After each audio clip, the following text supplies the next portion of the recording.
بھائی ہوشیا کال نہ کرو نا ملا بھائی صاحب پلیز. علی حسن بات. علی حسن بھائی کیا جی حکم ہے؟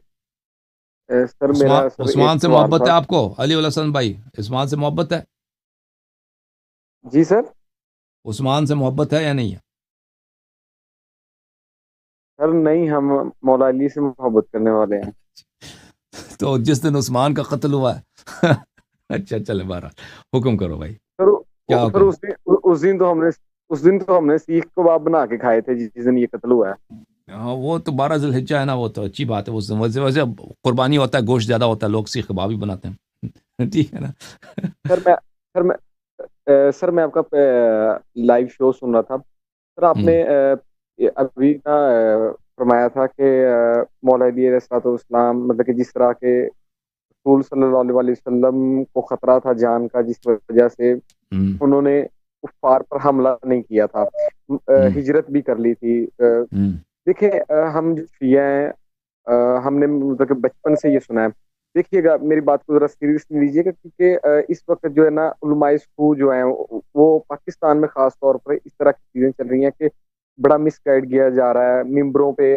ہمارے جو دیکھیں ہم ورکر ہیں، ہم ایک جو کام کاج کرنے والے لوگ ہیں، ہمارے پاس اتنا جی سر، نالج نہیں. ہم زیادہ تر مجلس سنتے ہیں. جی مجلس سر، جو ہے ہم وہیں سے جو درس لیتے ہیں وہ مجلس سے لیتے ہیں. ہمیں ذاکر اور علماء جو ممبروں پہ دیتے ہیں وہ یہی سبق دیتے ہیں. اس طرح ہم سنتے ہیں کہ مولا علی علیہ السلام سے ہم مدد مانگتے ہیں. ہم اٹھتے بیٹھتے یا علی علیہ السلام مدد، بیٹھتے یا علی ہوں، علیہ ہوں. السلام مدد، مولا ہمیں رزق دیجیے گا. اس طرح کی ہم دعائیں کرتے ہیں مولا سے.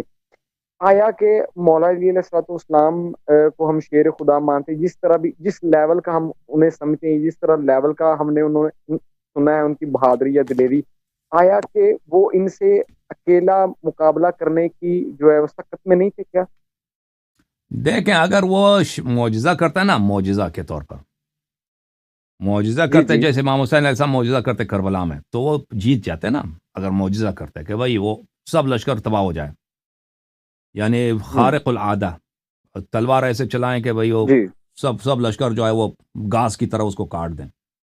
وہ تو ہو سکتا تھا کہ جی امیر المؤمنین علیہ الصلوۃ والسلام معجزہ کرتے، وہاں پہ ان کو سب کو کاٹ دیتے. آ، جی ملائکہ کے لشکر بلاتے تھے، ملائکہ کے لشکر یا جن کے لشکر وغیرہ وغیرہ اس طرح کر لیتے. لیکن جی ظاہری طور پر اور اسلام جو ہے ہمیشہ بعض دفعہ نبی کریم صلی اللہ علیہ وسلم بعض دفعہ معجزہ کرتے تھے، بعض دفعہ معجزہ نہیں کرتے تھے. بعض دفعہ ہوتا جی تھا کہ مثلا 3 دن تک وہ بھوکے ہیں، کھانا نہیں مل رہا، پیغمبر صلی اللہ علیہ وسلم بھوکے ہیں، اہل بیت بھوکے ہیں، ٹھیک ہے نا. اس طرح نہیں ہے کہ آپ معجزہ کرو جی فوراً آسمان سے بہت دسترخوان آ جائے. وہ آسمان سے کبھی کبھی کھانا جی نازل کراتے تھے، لیکن اس طرح نہیں تھا کہ ہمیشہ. جنگوں میں بھی اس طرح نہیں ہے کہ پیغمبر صلی اللہ علیہ وسلم ہمیشہ معجزہ کریں. کبھی بھئی پانی نہیں ہے لشکر والوں کے پاس، معجزہ کیا، نبی کریم صلی اللہ علیہ وسلم کے ہاتھوں کے مبارک سے بالٹی رکھا، بالٹی پانی سے پر ہو گیا بھائی، سب لوگوں نے پی لیا پانی، وہ جی پی رہے ہیں بھائی. یا مثلا جی اسی طرح جنگوں میں کبھی ملائکہ آ گئے، ملائکہ نے ہیلپ کیا، ٹھیک ہے نا. لیکن اس طرح نہیں ہے. لیکن بہت دفعہ یہ ہوتا تھا کہ ظاہری اسباب کے ساتھ انہوں نے جہاد کرنا ہے، ظاہری اسباب کے ساتھ انہوں نے قتال کرنا ہے، ظاہری اسباب سے انہوں نے کھانا حاصل کرنا ہے، غذا حاصل کرنا ہے. تو اسی طرح اگر امیر المؤمنین علیہ الصلوۃ والسلام رسول پاک صلی اللہ علیہ وسلم کے ساتھ بعد اگر وہ جنگ کرتے مخالفین سے، کیونکہ وہ انصار 4-5 ہی ہیں، ان کے سپاہی جو ہیں جی 4-5 ہیں، اگر وہ چاہے معجزہ کریں بھائی، جی ہاں معجزے کے طور پہ وہ بھائی کر سکتے ہیں کہ بھائی جتنے مخالف ہیں ان کا خون بہاؤ، ان کو جہنم واصل کرو، اگر اس طرح ہوتا ہے. لیکن اگر اس طرح معجزہ نہ کرتے نا، معجزہ نہ کرتے تو اس کا نتیجہ ہمیں نہیں معلوم. شاید وہ خود شہید ہو جاتے، شاید ان کے بچے شہید ہو جاتے، شاید ان کے 2-3 سپاہی جو ہیں وہ سب، اس کا فائدہ بھی نہیں ہوتا نا، اس کا فائدہ بھی نہیں ہوتا. پھر یہ سب دونوں طرف کا اگر وہ معجزہ کر کے سب کو مارتے بھی، اس کا بھی فائدہ نہیں تھا، سب مسلمان تو جہنم واصل ہو گئے بھائی. اب حکومت کس پہ کرنی ہے، ٹھیک ہے نا، سب کو تو آپ نے مار دیا. رسول پاک صلی جی اللہ علیہ وسلم کے بعد سب کو آپ نے ایسا کام کیا کہ سب بھائی پورا میسکر، پورا بھائی سب کو جو ہے جہنم حاصل کر دیا. اب حکومت کس پہ کرنی ہے؟ اگر وہ جہاد کرتے ہیں، رسول پاک صلی اللہ علیہ وسلم نے بھی ان سے یہی کہا تھا کہ اپنی جان بچاؤ میرے بعد، اور اپنے بچوں کی جان بچاؤ.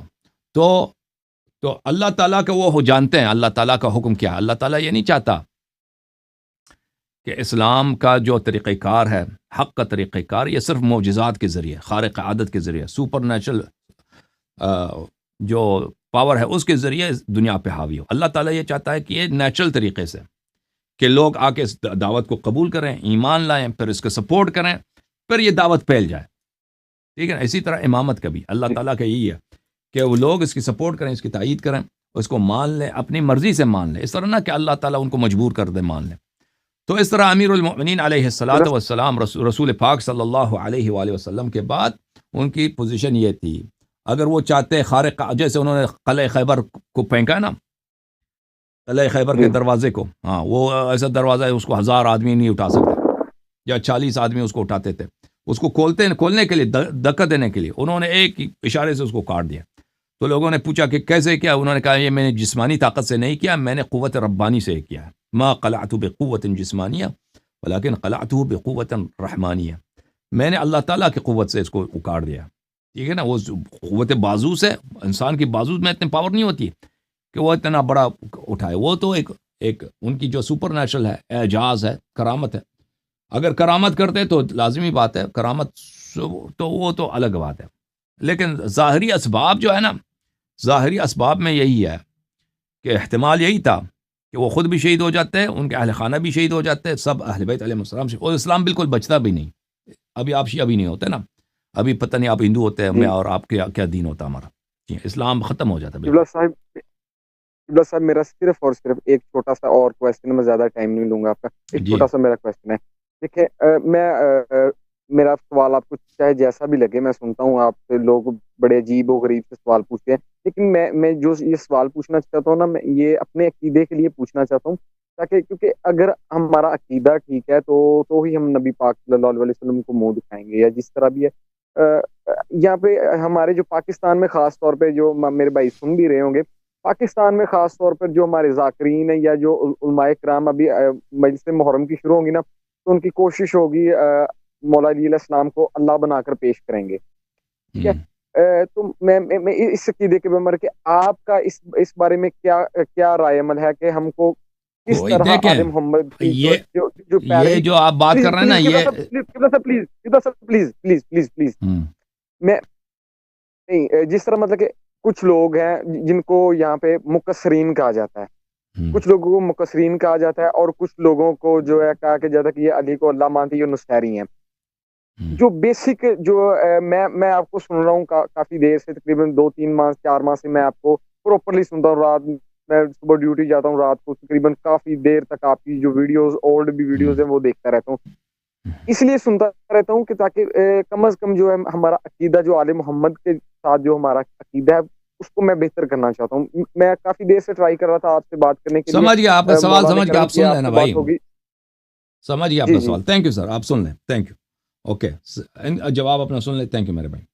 جواب آپ کا یہ ہے میرے عزیز میرے بھائی کہ امیر المؤمنین علیہ الصلوۃ والسلام اللہ نہیں ہے، رب نہیں ہے، لیکن ان کے فضائل بے شمار ہیں. فضائل ان کے بہت بڑے ہیں، فضائل ان کی فضائل ہماری سمجھ سے بھی باہر ہیں. لیکن آپ نے جو کہا کہ ان کو اللہ بنا کر کوئی پیش کرتا ہے، اگر یہ کوئی اللہ ان کو بنا کر پیش کرتا ہے تو اللہ کی لعنت ہو اس پر. وہ امیر المؤمنین علیہ السلام کا دشمن ہے، اہل بیت علیہ السلام کا دشمن ہے، اہل بیت علیہ السلام اس شخص کے دشمن ہے جو بھی یہ عقیدہ رکھے کہ وہ اللہ ہے یا وہ اللہ جیسے ہیں. ٹھیک ہے نا. ان کو یہ واجب ہے کہ آپ عقیدہ رکھیں کہ امیر المؤمنین علیہ الصلوۃ والسلام اللہ کے بندے ہیں، اللہ کے محتاج ہیں، اللہ کے مخلوق ہیں.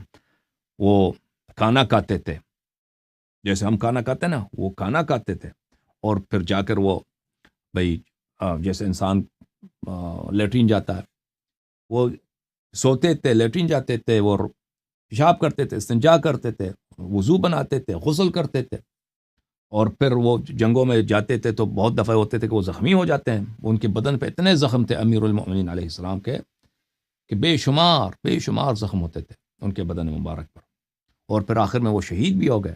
ٹھیک ہے نا. تو یہ رب نہیں ہے، یہ اللہ نہیں ہے، یہ اللہ کے خالص بندے ہیں. اللہ نے ان کو ہم پہ حجت بنایا، اللہ نے ان کو ہم پہ ولی، ان کی ولایت ہم پہ واجب ہے. ان کے فضائل بے شمار ہے، ان کے علم کی کوئی انتہا نہیں، ان کی شجاعت کی کوئی انتہا نہیں، ان کی مردانگی کی کوئی انتہا نہیں، ان کی سخاوت کی کوئی انتہا نہیں، ان کے معجزات کی کوئی انتہا نہیں ہے. اور ان کی، اللہ آپ کا بھلا کرے، اللہ جو ان سے راضی ہیں، اللہ ان سے جو پیار کرتا ہے، اس کی کوئی حد ہی نہیں ہے ہماری. اور ان کی عصمت اور ان کی طہارت کی کوئی انتہا نہیں. لیکن وہ اللہ کے بندہ، اللہ کا مخلوق، اللہ کا بندہ، اللہ کا پیارا بندہ، اور وہ مظہر العجائب ہیں. ان کے در سے، ان کے دروازے اقدس سے معجزات صادر ہوں، اس میں کیا شک ہے، اس میں کیا شک ہے؟ لیکن اہل بیت دین یہی ہے کہ جو خود اہل بیت علیہ السلام نے کہا ہے، ٹھیک ہے نا، اہل بیت علیہ السلام نے کہا ہمارے متعلق ان وہ فضائل کے اقرار کرو جو ہم نے کہا ہے، جو ہم نے کہا ہے، وہ فضائل کم نہیں ہے۔ مصیبت ہماری یہ ہے میرے محترم ناظرین کہ ہمارے علماء دینی جو انسٹیٹیوشنز ہیں، ہمارے مدارس وغیرہ، یہ ان علماء کے ہاتھ میں ہے جو عقیدہ پڑھتے نہیں ہیں نا، احادیث روایات، یہ ان کو اس سے کام ہی نہیں ہے، وہ الٹا سیدھا پڑھتے ہیں۔ اور مؤمنین کو اہل بیت علیہ السلام سے محبت ہے، اور محبت ہونی بھی چاہیے۔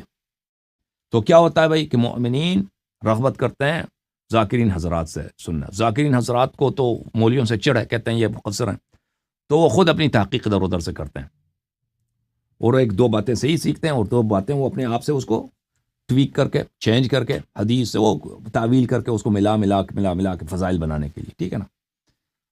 تو اس میں غلط باتیں بہت آ جاتی ہیں، غلط باتیں آ جاتی ہیں، ٹھیک ہے نا۔ ہمارے جو ممبر ہیں وہ 99% اس میں اشکال ہے۔ علماء کے جو ممبر ہیں وہ کم علمی کی وجہ سے، تقصیر کی وجہ سے، نافہمی کی وجہ سے، غلط عقائد کی وجہ سے، ٹھیک ہے نا، جو معمم ہیں، قوم نجف والے جو ہیں۔ اور جو ذاکرین ہیں، وہ ان کے ممبر میں کیا اشکال ہے؟ ممبر میں اشکال یہ ہے کہ وہ یہی کہ اپنے سے بناتے ہیں نا، اپنے سے دین میں ملاتے ہیں۔ تو مجھے حق نہیں ہے، کسی کو حق نہیں ہے، چاہے فضائل کی بات ہو، چاہے حلال و حرام کی بات ہو، کہ اپنے جیب سے ملا دیں، اس میں ملانے کی کوئی ضرورت نہیں، ملانا حرام ہے، اپنے سے ملاوٹی نہ پیش نہ کرو، بناؤ اپنے سے نہیں۔